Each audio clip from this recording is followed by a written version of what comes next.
Hi, my name is Chip Flory, and I'd like to talk to you today about biblical worldview.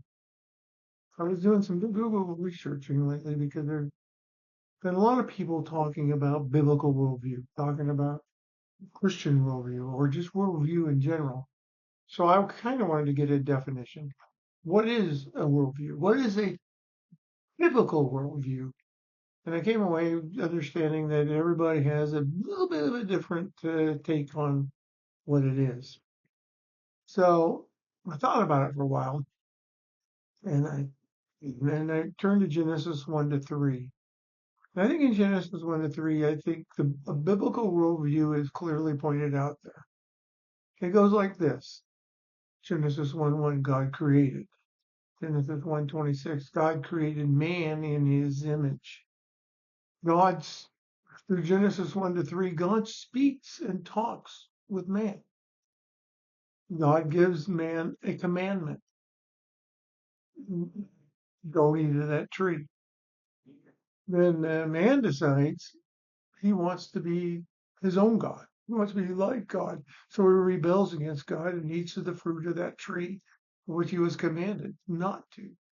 And then number 6 is man hides, God finds. It's called redemption.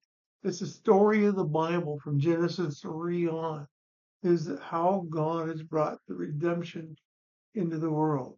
You get allusions to it, two allusions to it in Genesis chapter 3, with that the serpent's going to bite the heel, that that someday there's coming someone who's going to crush the head of Satan, and that's Jesus.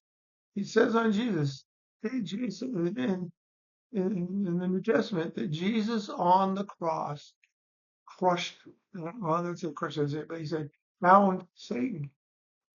So we have that. And then we have the idea that while Adam and Eve thought they could create their own righteousness, their own right standing by covering up their nakedness, God said, no, that's not going to work. Uh, what's going to you need is sacrifice.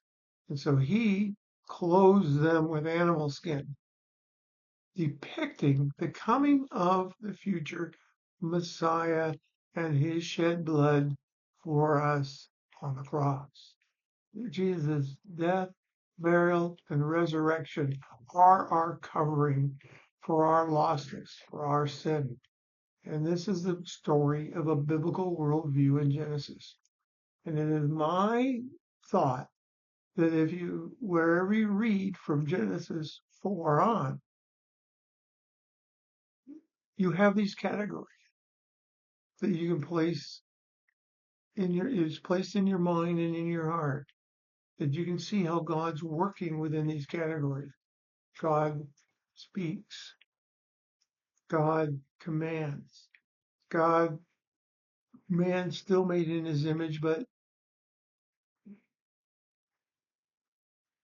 depraved, and pretty much preceptors are gone.